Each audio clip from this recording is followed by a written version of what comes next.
భారత్లో tax free state.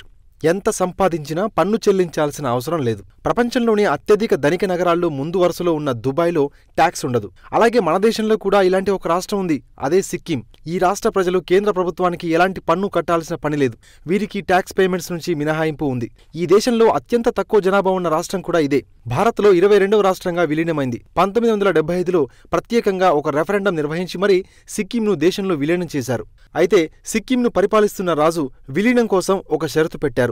అప్పటి వరకు అంటే 1975కు ముందు పన్ను చెల్లింపులో తాము ఎలాంటి చట్టాలు, నిబంధనలు పాటిస్తున్నామో విలీనమైన తర్వాత కూడా అలాగే ఉండాలని సూచించారు. అంటే ఒక ప్రత్యేక హోదా కిందే దేశంలో విలీనానికి ఒప్పుకుంది. సొంత పన్ను చట్టం 1975కు ముందు నుంచే సిక్కిం తమ సొంత పన్ను చట్టం 1948 అనుసరిస్తూ వస్తుంది.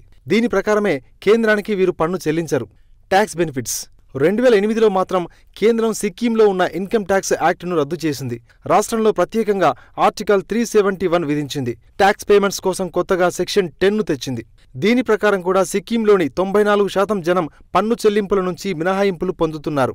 ఈ సెక్షన్ ప్రకారం ఇతర ప్రాంతాల నుంచి స్వీకరించే డివిడెండ్లు, సెక్యూరిటీలపై కూడా వడ్డీల వంటి విషయంలో సిక్కిం ప్రజలు ట్యాక్స్ బెనిఫిట్స్ పొందుతున్నారు.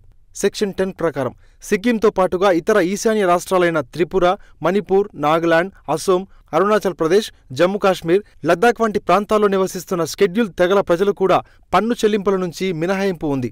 సెక్షన్ 10 ప్రకారం కొన్ని ప్రత్యేక ప్రాంతాల ప్రజలకు ఈ ట్యాక్స్ వర్తించదు. కాంపిటేటివ్ ఎగ్జామ్స్కు ఉపయోగపడే ఇలాంటి జీకే కరెంట్ అఫైర్స్ని ఎప్పటికప్పుడు తెలుసుకునేందుకు మీ ఫోన్లో డైలీ బైట్స్ కరెంట్ అఫైర్స్ యాప్ను డౌన్లోడ్ చేసుకోండి. ఈ పోటీ ప్రపంచంలో నిరంతర అప్డేట్గా ఉండండి.